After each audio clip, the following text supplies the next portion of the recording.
Hello, hello, brothers and sisters. Come on in. We're going to talk about happy and joy difference. And is there a difference between the two? People sometimes wonder which way, which word means what. So, hi, come on in. We'll talk about that. And I want to help you figure that out.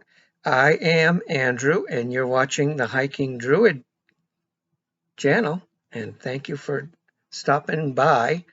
And I have been teaching people about wellness and getting a strong immune system and using natural herbs that you can gather in the wilderness yourself.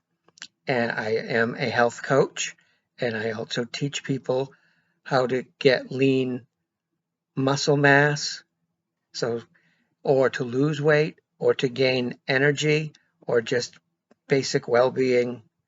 Um, Overall well-being, nothing basic about it. It's essential. It's important.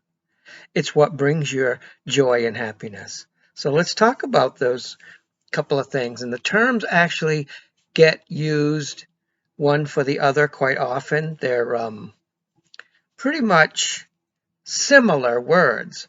Uh, I always find it interesting when you have words that are sort of similar, um, it's good to find out which is the older word, which one was in use first, because if there's a newer version of it, sometimes the definitions can be like sort of changed a little bit to fit different times. So joy is actually a 13th century in English word, and it basically meant delight, emotional well-being, for success or good fortune.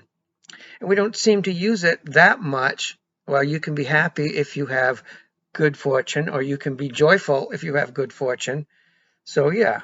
Now, the word happy has been used from the 14th century on in English. So, about 100 years later, happy came along. So, joy is first. Um, and the happiness basically means lucky or joyous as well. So even in the definition of happy in a dictionary, joy shows up. And they both kind of overlap with lucky and good fortune.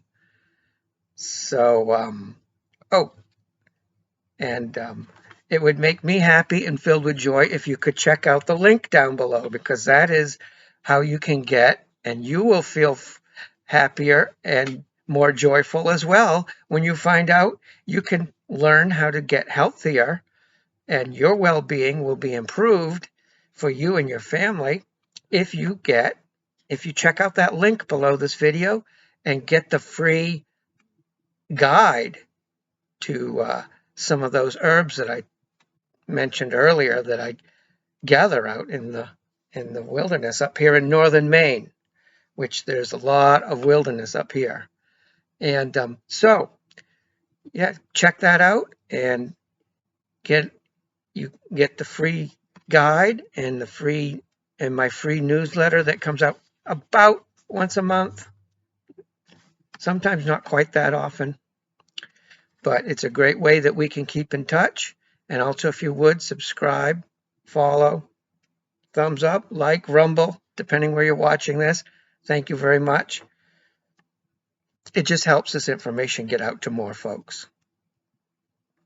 And, these days, we all need to try to help each other as much as we can. Sometimes there's been confusing times. Sometimes it's been stressful times. But the best way to stay strong, mentally fit, keep your immune system strong too, is to stay happy and filled with joy. So you see, the words are interchangeable. There's not one. I would say probably joy is used sometimes to be like more happy, more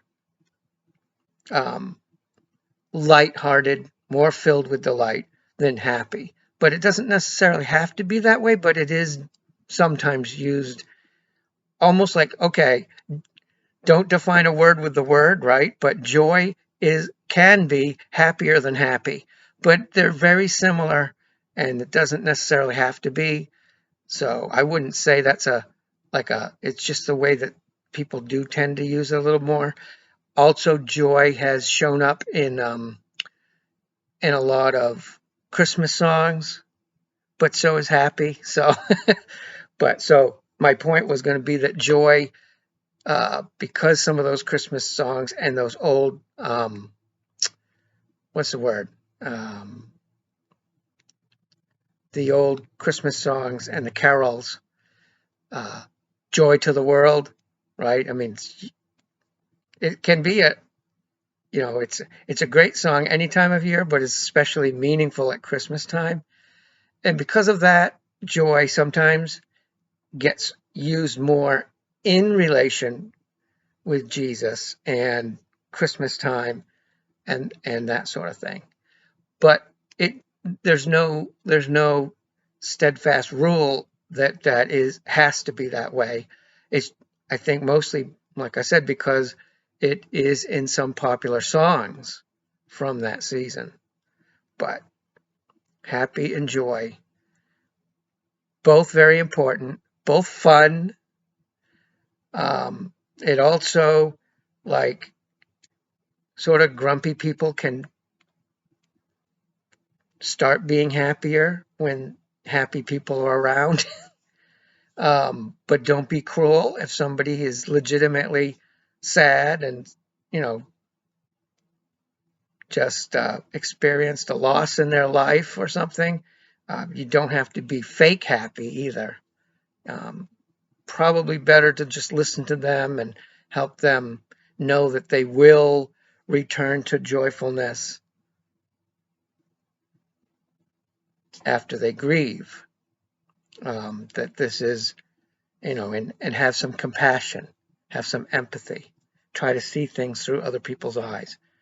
But if you're sad and somebody stops by and they're happy, don't bring them down. See, you can do both sides of it. If you're just like, how they say, get up on the wrong side of bed this morning. That's not usually anything in particular. It could just be maybe the air pressure is different. Maybe you didn't eat right. Maybe you ate a whole bunch of junk food before you went to bed the night before and you didn't sleep well. I don't know. It could be a dozen or so other different things. But try to look through someone else's eyes when they're joyful too. And before you know it, you'll probably be joining them. Okay, so these days it's important to keep your happiness and your joy levels as high as you can. So in order to do that, I would suggest limit how much of the drama news you watch, and also I would say don't surround yourself with grumpy people or sarcastic people or mean people. All of us can do better than that. And, everyone has a bad day, but I wouldn't hang out with someone who's having a bad life. You know what I mean? You can have one of those days, but don't be hanging out with people that are having one of those lives. Everything is always wrong because they'll inevitably pull you down with them. And we're human members of mankind are supposed to be joyful, at ease, calm. That's your natural state. That's how God created us. Happy, loving, but into those situations, sadness can come. It's foolish to pretend that never happens, and it's very human. You can't experience life without experience ups and downs. The trick is Count your blessings, make a list. I've talked about this in some other videos. You can make a list. Good things, bad things. And I've never actually done the list. I've never even talked to other people about I've helped people to do the lists, and I've never heard anyone have more bad things than good things.